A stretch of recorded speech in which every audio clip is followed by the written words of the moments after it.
अस्सलाम वालेकुम हाय व्यूअर्स, उम्मीद करता हूँ सब लोग खैरियत से होंगे। बहुत शुक्रिया आप लोगों का जिन्होंने मेरे चैनल को लाइक, सब्सक्राइब और शेयर किया, कमेंट से अपनी राय का इज़हार किया। नए वाले दोस्तों से गुजारिश है कि प्लीज़ मेरे चैनल को लाइक, सब्सक्राइब और शेयर ज़रूर करें और कमेंट से अपनी राय का इज़हार करें। ताज़ा कलाम के साथ हाजिर हूँ, उम्मीद करता हूँ आप लोगों को पसंद आएगा। उन्वान है आँखें। अर्ज़ किया है, बड़ी कातिल दिल पे करती हैं वार तेरी आँखें। बड़ी कातिल दिल पे करती हैं वार तेरी आँखें। लब खामोश हैं मगर करती हैं इजहार तेरी आँखें।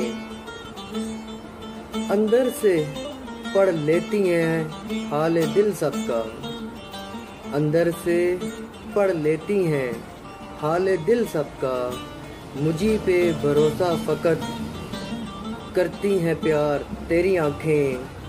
बड़ी कातिल दिल पे करती हैं वार तेरी आँखें।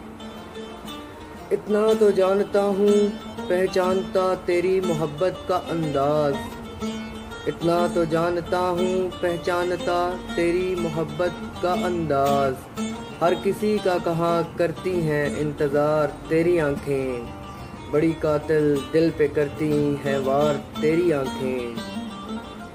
सदके जाऊं इन आँखों के जो समुंदरे इश्क हैं।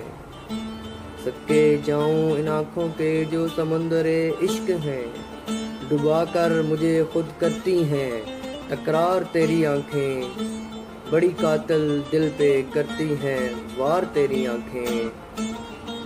शफाफ आईना दिल इतनी पकीज़ा आँखें मुझ पर नदीम। शफाफ आईना दिल इतनी पकीज़ा आँखें मुझ पर नदीम। इनामे कुदरत हैं जो करती हैं एतबार तेरी आँखें। बड़ी कातिल दिल पे करती हैं वार तेरी आँखें। लब खामोश हैं मगर करती हैं इज़हार तेरी आँखें। बहुत शुक्रिया।